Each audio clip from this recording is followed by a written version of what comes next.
Hello, my name's Alex Smith. This is my LO3 debate regarding violence in video games. I am against violence in video games. I'm Justin Smith and I'm 4. Okay, do you think violence in video games causes violence in the real world? That is the question that I'm asking. I don't believe it is a main reason into why people will do violence outside in real life, whereas I think that violence in video games could be quite a good thing. For example, in games, if you're killing imaginary characters and if you were stressed out, you could then get some satisfaction from that, and it would mean that you would not necessarily inflict damage onto others. Okay, I understand what you're saying, but in the 21st century, I believe kids are easily influenced. I think a lot, especially with heavy gamers that spend, 12 to 15 hours a day constantly, their world is just video games and violence. And I believe that a lot of kids might see what's on the screen and actually act it out on either somebody they know or just a random person in the street because they're getting so used to playing these violent games. I think that they, in a way, influence them a tiny bit. I think that could possibly be partly down to blame of maybe the parents, for if a child is playing a game that has been age rated of an 18 and they're not 18, then they should not be playing it. If they're not mentally ready or stable to play a video game, then it should either be down to them to say no, I'm not going to play this, or if they don't do that, they should have their parent or guardian take it off them and away from them. I understand what you're saying, but the way people are acquiring these games is that it's very hard to control. I mean, okay, the age limit is 18, but for example, GTA 5, you have 15-year-old kids still playing. Unfortunately, we are in a society where, for example, an 18-year-old sibling could buy it, and then their younger sibling could play it and could act it out. There has actually been cases in schools where there's been violence towards teachers because they've played one of their older siblings' game. And I believe there has to be some sort of way we can restrict the amount of violence that goes on.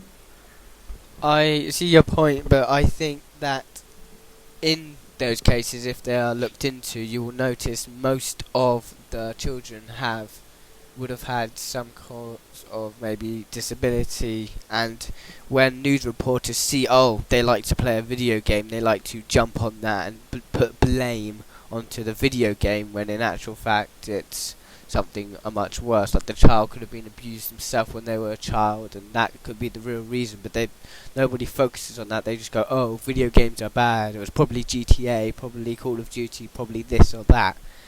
People just go straight to blaming the video games because it's easy to do. They don't actually figure out what may have been the actual cause.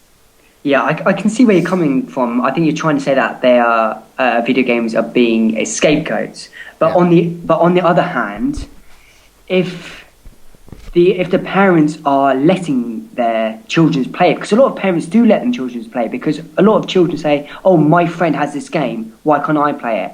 Okay, there is an age limit, but the fundamental issue we have is that the majority of violence that are happening are through video games. There's been a statistic that scientists are now looking into that, I've got it here looking on the screen, that 94% of violence, some scientists believe, are aimed at GTA 5. I think that it's better for maybe children to see violence in a video game rather than see it in real life. So I mean, back when video games weren't around, there's violence, there's been wars in our history.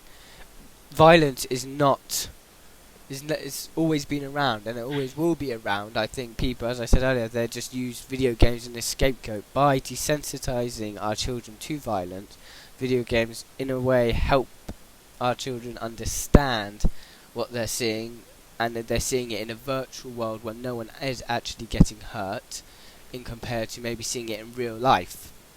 Okay, I understand your point, but the issue, I think, is that a lot of children, especially under the age of 18, don't know what's real in the outside world. They become completely involved in a violent game, and they actually don't know what's real and what's not. They play it for a long period of time, and when they come out, they're still in this mentality that, oh, actually, I want to be in GTA 5 because my friends think it's cool, I'm cool.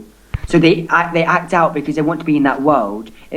There's a virtual game that's fiction, and a lot of these young children are making it real. They're making it real into their own world because they believe that's right.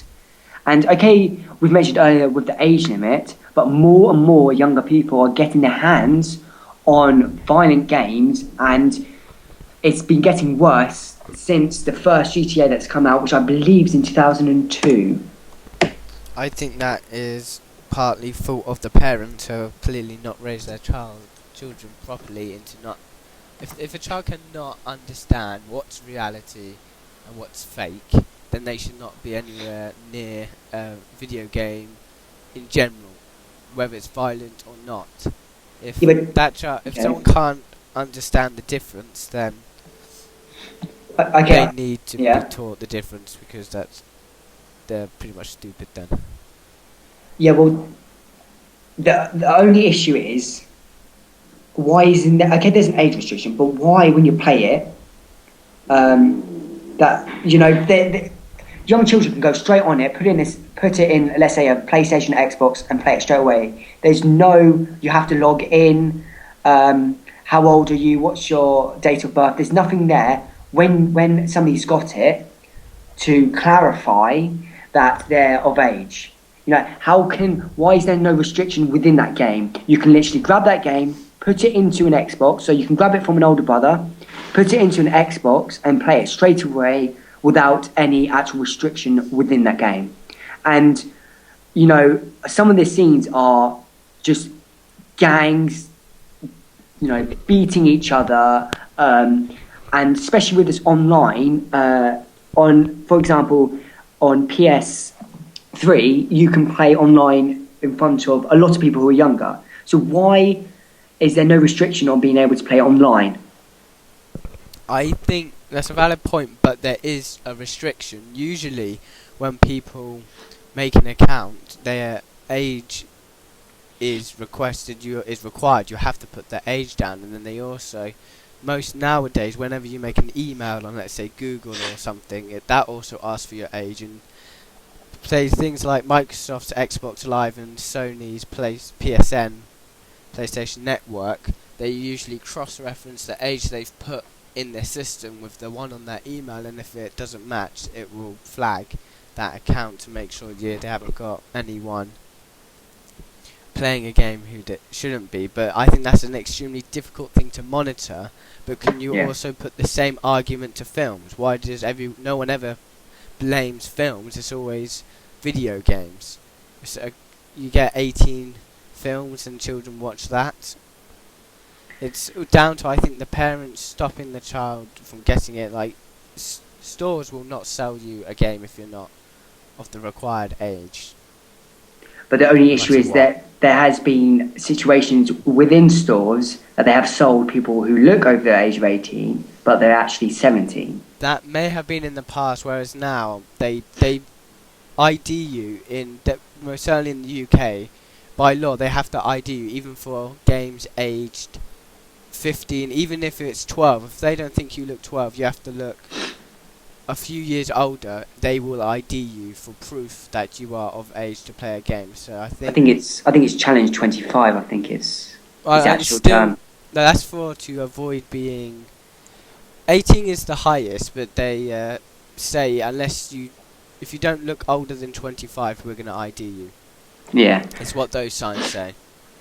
But also, because there's no proven study that violent games actually are the cause of violence and riots that are happening. However, what scientists have not necessarily proven, but they have stated that they believe through thorough tests that after somebody who's any age plays the game for a long period of time, that they're more likely to act out aggression or violence to others because they're seeing these images and their brain's taking it in, and they're more likely to act it out because they've spent longer time looking at it. If you spend a long time looking at something, you in a way, it becomes part of you. And that sounds really strange, but imagine this. I see your point. But If you spend 25, let's say you spend, right, in a whole week, you spend 15 hours a day straight on that game